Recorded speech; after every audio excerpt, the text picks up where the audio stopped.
mar Islam ageno ni intiere makare wantiere kod mathoth ma waiko ni kata kamano magie weche ma wamiyo pek. Usikia mtu yoyote ambaye anasema serikali yetu ilifanya kazi, mwambie kuja hapa katika eneo letu la Mbeere North mbeleke kwa barabara. Jatend migao mogwel Geoffrey Ruku oseoji makwedo chendo mag piny owacho ka okoni jatend piny ni thuolo machwalo dongruok e alwora mar God Kenya. Riwruok jodolo ma Mumias okwayo jatend piny mondo res kambi sukari ma Mumias ma chenro mage digni. MCS ma Busia wuok tung' mos wuok Gavana Paul Otuoma e wi omenda mag dongruok e wards.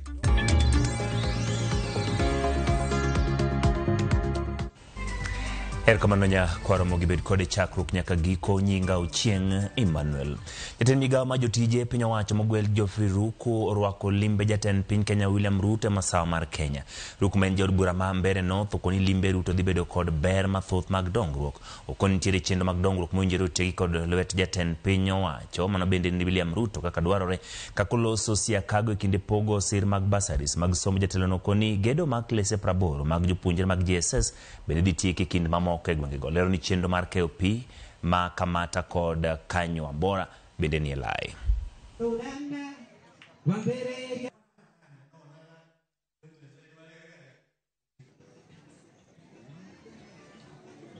Usikia mtu yoyote ambaye anasema serikali yetu ilifanya kazi, mwambie kuja hapa katika eneo letu la Mbeere North mbeleke kwa barabara, mbeleke kwa irrigation project, mbeleke kwa stima, tupeleke kwa maji ya Mberezi ambayo inafanyika saa hii, na tuende tupeleke katika mashule 80 schools in Mbeere North ambazo serikali imejenga madarasa ya junior secondary schools. Kwa sasa project hizi zinamalizika za junior secondary schools za madarasa katika eneo letu la Mbeere North zimefika 80 classes, 80.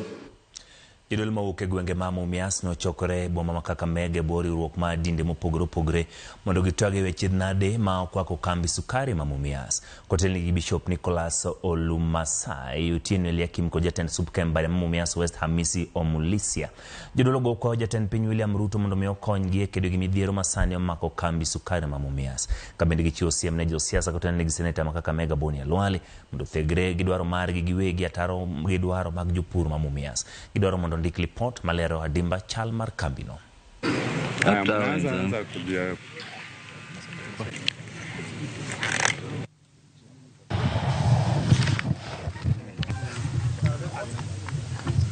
Mumias Sugar, before going under, was crushing 8,000 tons of cane, and current management is crushing only 800 tons. That's about 10% and below daily. There is also, number 2, a lack of outgrower and agronomy services, being unable to recruit more farmers.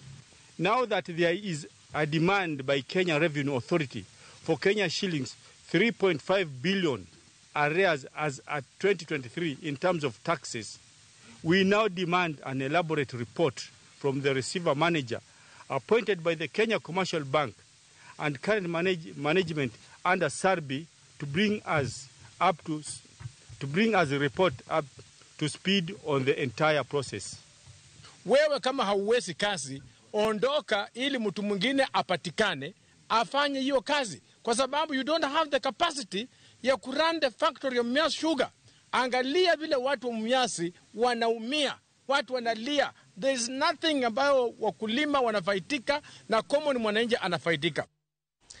Chile lemoro mosebedo ka hodak e ot mongore kod nyithinde gweng ma Kasdega. Location ma West Ugenya sani koro nyalo buonjo to kane ogerne ot gi jagoro mugire e migao mari to kuma Raymond Omolo.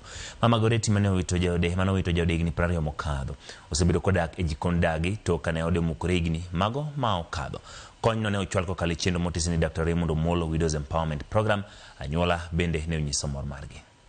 Asa chandra aonge ot higni mang'eny anindo mani jikoni chande atagra gi wono odwa kaka timra onge ung'ang'a dhako dala nenen gi nyithindo 15 odong' mugo gachiel wan kaka watim jowadwa dana besa ni wang'yo knen wan matek lakini Nyasaye ma jang'wono otimo na ng'wono ayudo ot jowadwa mitna jowadwa mitna.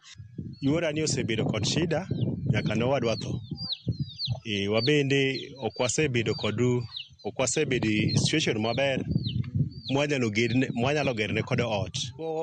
Osedak dala gero ka haw maber kata haw marach. Nyakware otho. Koro bedo nyakware nyocha ne othono. E gima ber. Rach manchan waneno momiyo nyakware no otho okelnwa ber. Omiyo koro nyoro yudo ot mok wang'eyo ni odiochieng' ma kawuono ne wan e nyasi mwayawo ot kendo wachiwo ot ne Mama Goreti Juma mantiere West Uganda ka. Ne waromo gi grup gino luongo ni Masat Widows. Nyaka ne wachak chenro mar gero udi. Wasegero udi mathoth kabisa. Wasegero udi malawo 30 mago wasegero nikech watemo mondo wadhiye watime equally watime kamoro amora. Jokend ratiro mag joma mine kod nyithindo manyiri e kaunti ma Narok kwayo mondo mi kal paro ma chik mabiro chiwo kuma ger ne ji ma pod tero nyithindo manyiri nyange. Kotelni kod Robert Simotuo moto ne weche mag tuke sekta mas somo yango nyangu manyiri kaka sani mano medore kod 50 kod achiel e gwengego nyaka sani gikwayo mondo mi jotelo mag siasa oriw gi lwedo e duoko piny timbe nyangu ma nyithindo manyiri nyato kalo kuom od bura ma loso chike kaka yor reso nyithindo manyiri ma kido kod timbe ma kamago thiro ngimagi. But the moment we cooperated, partner and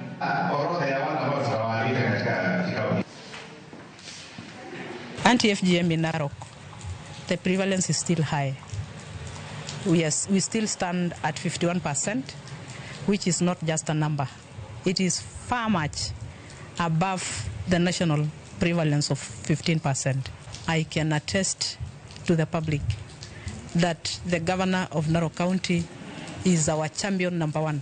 Tumekubaliana ya kwamba tutahimiza kwa wananchi wote wa Narok ya kwamba waelimishe watoto ili wawache mambo ya kukeketa na wapate maisha mzuri baadaye.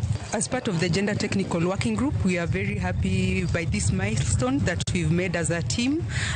This journey started way long ago, I think around from 2021 to date. We've gone through a process of, developing the policy to launching, and even now to the, implementation matrix being developed and now getting this approval. So we really appreciate the commitment of the county, the members of the county assembly, and also the anti-FGM board in participating in this forum that will lead to the resource allocation towards that implementation. Jonyuolo kwa mondo rang malongo kit nyithindgi kinde ni ma jopuonjre gin maduogo pacho e yweyo mar loro skunde. Kagilose kinde nyasi masomo mane otimore skund sekondar manyiri ma St. Joseph Kitale, jokanyo sekta masomo yango ni ting' mariyo ngima nyithindo ok owinjo wene jopuonj kende. Gikwayo jonyuol mondo tigi kinde mar yweyo mar bedo machiegni kod nyithigi miyo gipuonj makare mar ngima manyime kod kaka ginyalo bero yoregi mag somo. Together in prayer on benefactors. We are very grateful. Thank you.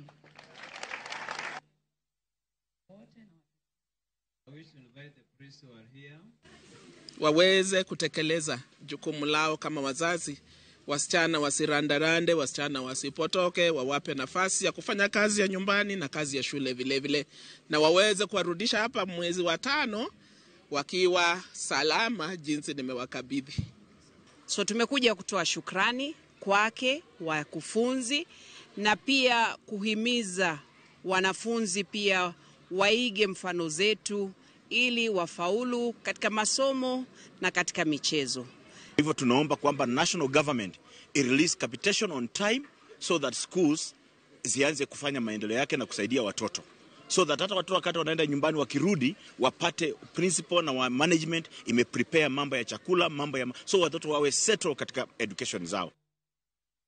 Kweth machielo mar oganda Jo-Islam kotelni kod Chief Kadhi Abdulhaim Athman jobago nyasi mar alam mar Eid ul Fitr ma yango giko ndalo 30 mag tweyo. Alap mar ndalo ngala Mombasa, Gavana Abdulsamad Sharif Nasir mano yore alam oseo jogo makoni kweth rowere ma jonjodo donjore timbe maundu nikech onge matije kokoni mago nyithindo monego bed ni dhi e skul. Nyasi maket kod ma bende obagi alap ma Masjid Umu Kulthum kuma jakom duond buch ODM Mohamed Hamisi ne opako piny owacho kuom joarita to chutho e kinde mag Ramadan. Pogruok ne wang' no nyiedhore kendo oganda Jo-Islam e odiochieng' bago nyasi mar Eid kuma jomoko ne bago nyasi odiochieng' manyoro kama moko to bage odiochieng' makawuono. Lioko miaka 15, 16, 17 hatuwezi kuanza kuzungumza lugha ya kwa ni ajira.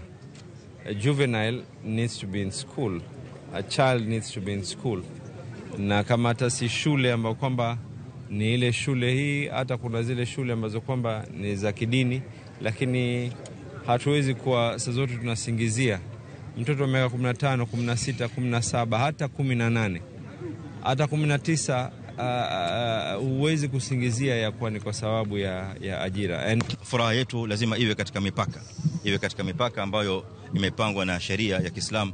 Tusi exceed ile mipaka na kuivuka kuingia katika mambo mengine yasiyofaa, kufanya mambo ya masia, kufanya mambo maovu ambayo hayafai kufanyika katika siku kama za leo. Kwa hivyo tunatakiwa tusherekee within the limits za sheria, pamoja na kuangalia zaidi wale katika sisi Waislamu ambao ni madhaifu. Tunatoa shukrani kubwa kwa serikali kustawisha usalama ndani ya mwezi wa Ramadhani na amani, na tunashukuru zaidi huu wakati wa Eid pia wahudumishe zaidi ya amani, na yote haya yamepatikana kwa serikali ambayo tulionao sasa hivi ya broad based government. Kwa hivyo tunashukuru rais wetu William Samoei Ruto na rais wa chama changu cha ODM Bwana Raila Amolo Odinga kwa kushirikiana ili sisi Waislamu na wasiokuwa Waislamu kuipata ama kucelebrate siku ya leo kwa amani na furaha. Alhamdulillah Rabbil Alamin. Namshukuru Mwenyezi Mungu kwa kutujalia kuweza kukamilisha nguzo ya 4 ya Uislamu. Alhamdulillah tumefunga vizuri kwa amani. Kwa hiyo la msingi mimi ni kutaka kuongezea kwamba viongozi wazidi kushirikiana ili kupeleka taifa hili mbele. Jagoro mgire migawo mar rito Electoral Raymond Omolo kokalo e riwruok mare mong'ere ni Raymond Omolo Foundation omakore gi Urban Swaras Running Club nyochako chenro mageto bero ngima mond liete e chula Mfangano e kar chung' od bura ma Suba North gidwaro maneno ni gibedo kod jogo manyalo chung' kar kendegi. Chenro geto ahinya mond liete ma ok nyal maneno ni giyudo ka ginyalo chungo malo e weche mag ohala kod yore mamoko manyalo miyo giyud thuolo mar jolo familia mag. Riwruoge ariyo ne obago ng'wech mar kilomita 33 e chula Mfangano machoko omenda makonyo mond liete chulano kaachiel kod nyithind kiye mane owegigo mondo giyud thuolo mar chako ohala kod chenro mamoko manyalo miyo giyuto.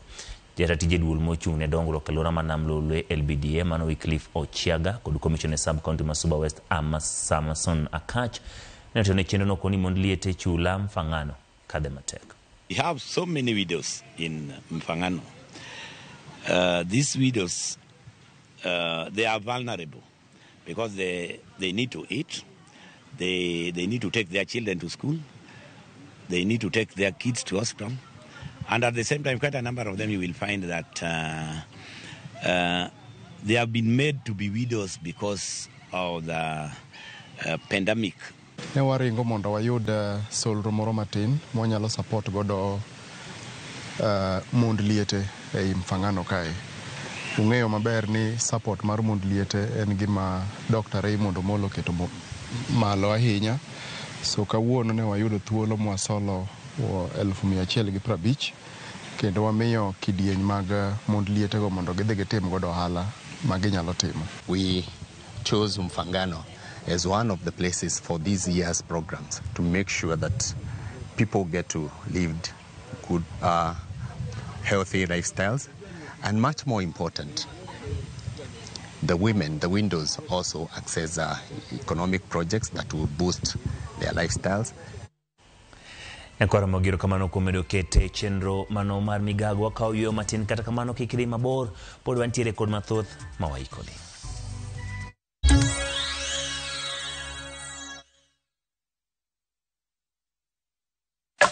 Rubani Fly the skies ukinonesha wallet. Play the Aviator on patapata.com and win big in seconds. Not for persons under the age of 18. Authorized and regulated by BCLB license number 447. Bin pirumo ni kendo. Gi Power Tank kikibedi kod kibaji mar nok mar pi. Power Tank sani osesidhi e nyadhi mar Super Brands nikech ber mare kod rang'iny mar loso mare. Power Tank olos kod gigo mantie rang'iny mar gigo miloso gik ma ikane chiemo. Ochayo chieng' en plastic moluor nyadiriyo mondo mi odak aming'a. Obiro konyi ka tindo higni 10 to nego odak kuom higni 30. Wakeli tangi ma inyiewo kodwa nyaka kama intiere nono monge chudo moro amora. Inyalo nyiewo mari online kata kiyo atolna mar 077 900 Moridu mari kawuono. Feel and chill with the Power Tank.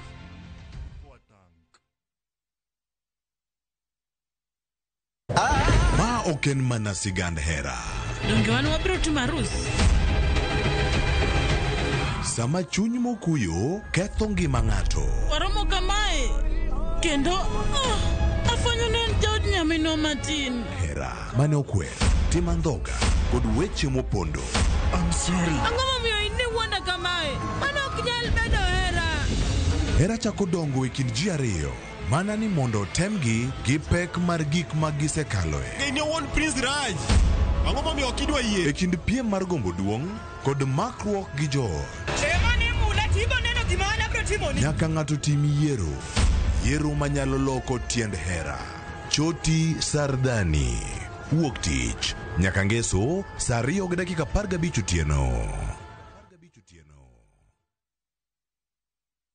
Join us for an unforgettable journey to the world's largest trade fair, the Canton Fair in Guangzhou, China, from 15th to 27th April. Explore thousands of products, meet global suppliers, and experience China's rich culture. Enjoy guided tours, shopping, and local experiences, all while discovering new business opportunities. Enjoy this and more in 9 nights and 10 days, starting from $2,450 per person sharing. Visit viewtravel.com or call and WhatsApp 0703 254 254. View Travel. Dream, explore, discover.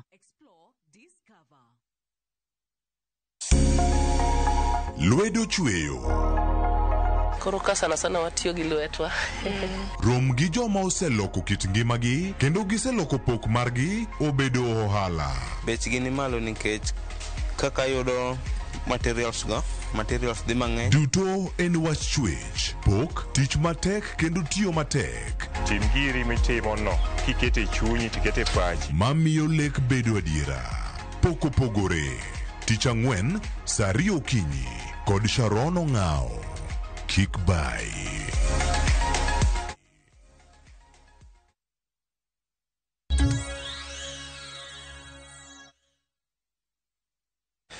Erokamano kuom medo kete Ramogi TV chenro mar migago. Jatend piny Kenya William Ruto geno dhi chopo e limbe mare masawa ma Kenya kama obiro sidhe chenro mag dongruok kendo chako yango gedo mag dongruok mamoko bende. Ruto biro chako limbe mar tarik 1 mar dwe ma kiny bang' kawo thuolo malach mar timo limbe Mount Kenya. Walter Nyambaga nigi mathoth. Bang' limbe mare dwe mar 8 higa mokalo, jatend piny William Ruto chano timo limbe mare machielo masawa mar Kenya chakre tarik 1 dwe mar 4 mar higani. Limbe madhi kawo ndalo 5. And we are going to deal decisively. Limbe mare Mount Kenya, jatend piny geno ni biro dhi sidho dongruok e counties 9 e kaka Laikipia, Nyeri, Meru. Ruto bende biro dolo wuoth e kod okapu dongruok e kendo chopo Kirinyaga, Nyandarua, Murang'a, Embu, Tharaka Nithi, kanyakla kod Kiambu. Moko kuom dongruok ma Ruto dhi menyo e limbeno ma Mount Kenya oting'o yore ute ma nengogi ogonyore, chirni, keyo stima, weche mag pi to kod mag pur e kind mamoko. E limbeno, Ruto biro chiwo title mag lope e kar chung' od bura ma Kieni e kaunti ma Nyeri to kod Tigania e kaunti ma Meru. Bang' mano, Ruto biro rango gedo mar chirni manyasani bende dendo ni County Aggregation Industrial Parks e kaunti ma Laikipia, Githunguri e kaunti ma Kiambu, kapok ochopo e kanyono moyiedhi mar uchumi e gwenge mag Maragwa e kaunti ma Murang'a.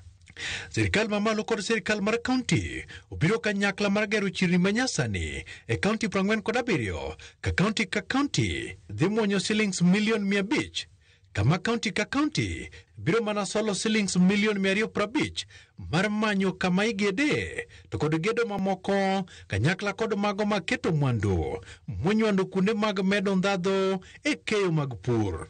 Sirikal bende biro chopo yore mag uchumi moyedhi rang'iny mamalo moting'o yedhe sirikal e gero ute mag uchumi. Ruto bende biro goyo kogno e gedo mag kuonde mag keyo pi kod odundu mag lulo gik mochido e gwenge mag Gembe e kaunti ma Meru, Maragwa e kaunti ma Murang'a to kod Mbeere North e kaunti ma Embu. Jatend piny biro limo kar pith mar jamni e gwenge mag Tigania West to kod South Imenti.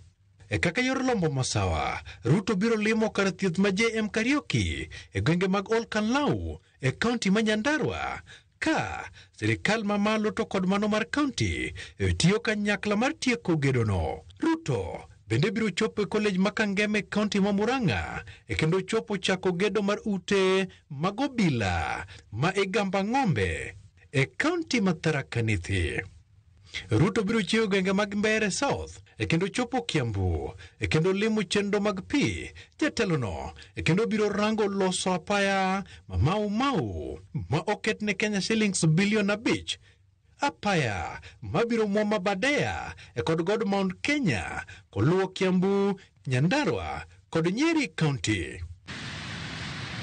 Ruto biro chako gedo mag ute kaunti ma Laikipia ahinya to Mayo East, Olkalau, Kinangop e kaunti ma Nyeri, Kandara, Murang'a, Chuka e Gama Ng'ombe e kaunti ma Tharaka Nithi to kod boma maduong' ma Nyeri.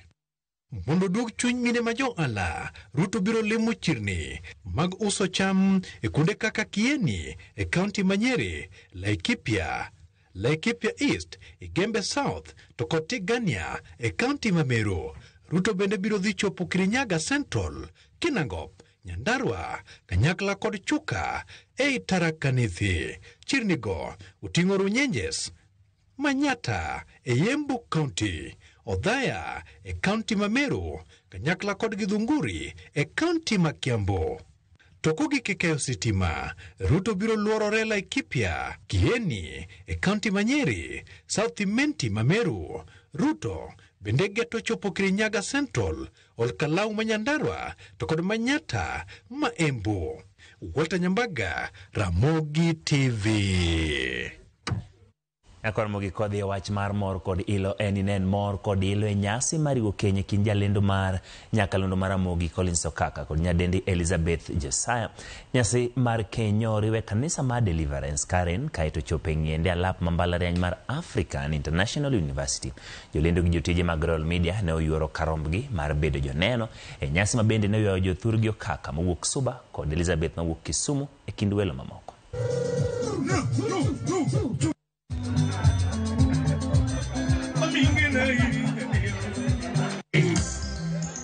Aha.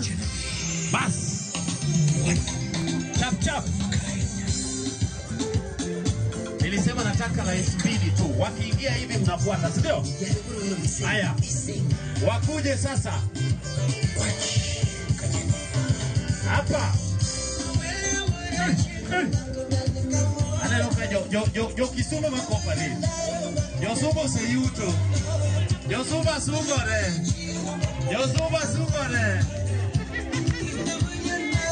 Yo suba. Aha. Rende chini. Bado. Chini. Aha. Hizo lines mbili huku mkikuja. Ya wangamo nyono waya. Kuja. Aha. Ndio. Kuja tu. Hamtaki kudansi ndio? Ndio tunaanza ama tumalize? Tuanze. Nitoe koti. Tutaenda chini. DJ Nyagi Moro Mudomera. DJ ongeza volume ama hii sound haina volume. Haya, ndio. Mamiel kanyano kenan. Nyasaye mondo mi ogwedhi keny margi. Kawadhi nyime en sach gomba. Kamana kaka pile wachako juma kod manyosi kendo mi nyalo bonje chenro mar Masako It. Walter Nyambaga ochoko weche kendo keto wang' achiel e yo machal kama.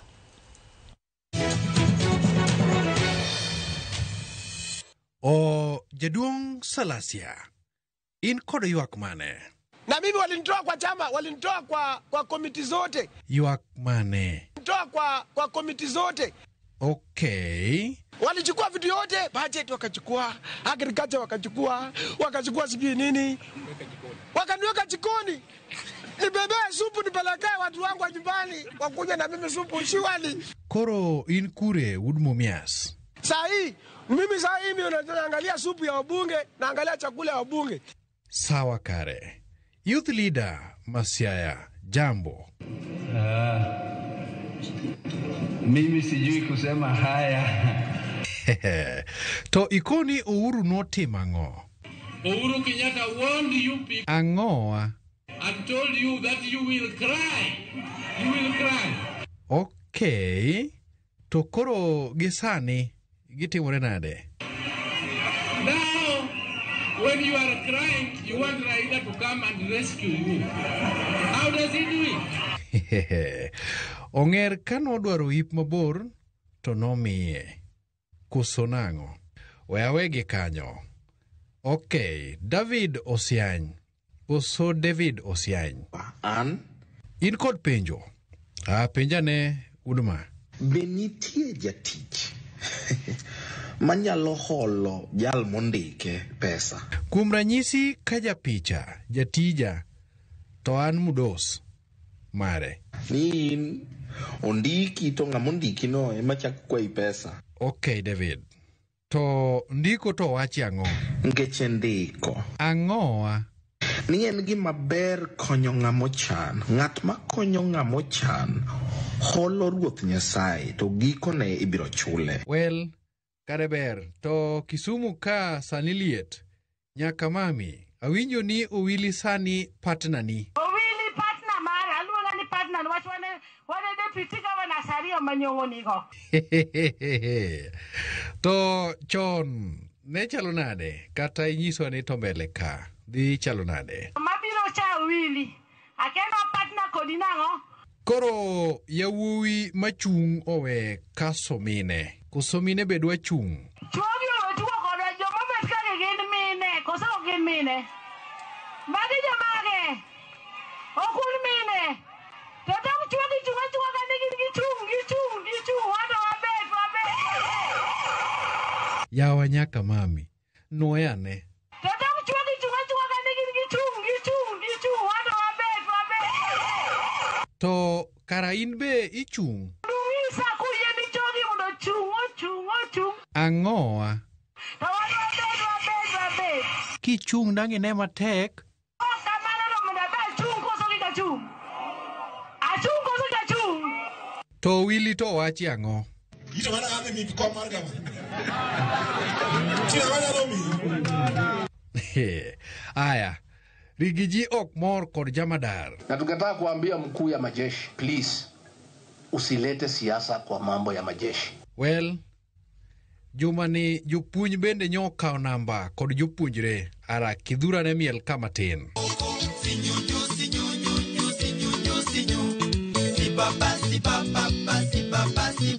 Mago e Masako It kod Walter Nyambaga.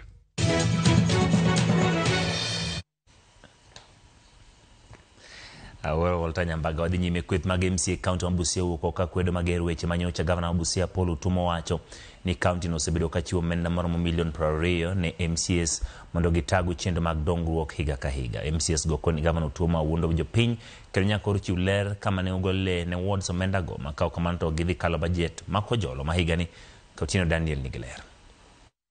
Hotel na GMC Mabukayo Central, Bonaventure Makoa, MCS go okoni weche gavana Paul Otuoma oginadiera kendo geto mana kelo pogruok e kind jopiny. Juzi kama wiki mbili iliyopita tulishikwa na mshangao, hata wananchi wakapigwa na butwa kufuatilia matamshi ya mheshimiwa gavana wetu ambaye alisema kwa matanga kule Samia ya kwamba MCAs wa Busia wanapewa shilingi milioni 20 ili kufanya miradi katika wards zao. Na nataka kuelezea wananchi wa kwamba tukiangalia katika ile mpangilio ya bajeti, mwaka wa kwanza ambayo tukiingia pale bungeni, financial year 2022-2023, ward ziliweza kualloketiwa 8 million ya kufanya miradi. Mwaka wa 2023-2024, wards zikaalloketiwa milioni 11 kufanya kazi. Ukweli ni kwamba wakati huu sisi MCAs tunapitia mambo magumu sana katika wadi zetu, kwa sababu wananchi wote wanaamini ya kwamba MCAs wamepatiwa pesa na wako nazo kwa mifuko. So imetuletea shida na tumekuwa na wakati mgumu sana kujieleza kwa wananchi ya kwamba sisi hatupokei pesa. Gavana ndiye anayefanya miradi yote katika wadi zetu. Sisitizo kubwa kabisa na gavana wetu wa Busia, Honorable His Excellency Otuoma, alisema kwamba anaenda kumalizana na pending bills. Lakini kuanzia kwa mwaka wa kwanza, wa pili mpaka wa leo hakuna location kwa budget yeyote ambaye gavana wetu ameweka kwa nia ya kulipa pending bills. Aidha, kuomano gidoro mondo mi Otuoma ogoko kendo wacha diera e nyim jopiny makono verani ogisebedo gi thuolo mayot mar bedo kanyakla gi jopiny kalore gi weche ma gavana ne owacho. Ka bende gisingo ni ok gibi kadho budget mabalang'e iko omenda ma 225, 226. Na katika hiyo mpangilio wa bajeti, kazi yetu kama MCAs huwa ni kupendekeza miradi ya ambayo inatosha hiyo pesa ambayo imealloketiwa kwa ward, alafu ni jukumu la executive kufanya ile kitu inaitwa implementation. Sasa hii inamaanisha we are not going to achieve the development agenda of our county, kwa sababu hizi miezi zote zingine, like now we have a running budget, but the contractors are afraid of going to take those contracts sababu wanaona ikifika mahali hiyo pesa itatolewa. Weche gibiro mana tok jumbe manok bang' gavana ma Busia Paul Otuoma dwaro mondo mi MCAs e kaunti no otima kare gi omenda maromo milion 700 mag jopiny e cholo chenro mag dongruok e wards duto 35 e kaunti no. Sisi hapa ile pesa tunapeana katika ward, ukiweka wards zote pamoja, so mimi saa ingine nashindwa, badala ya MCA kutembea akiambia wananchi nimepewa pesa fulani kwa ward yangu nafanya hii, wengine ni kuongea juu ya gavana. Ekine nyasi mar iki kar chung'ur ba mafunyula, Otuoma nokoni kata obedo ni shillings maromo milion 20 noteng'ne ward ka ward e kaunti no, MCAs go okosetiyo makare gi omenda go e chwalo dongruok. Wach mabende ni onjao MCAs go mabusia. But instead of accounting for 700 million shillings ile tumewapea, unikumanga tu, kutafuta matanga na kuongea vitu haifai kutukanana. We have turned field roads into comical areas. Daniel Ouma, Ramogi TV.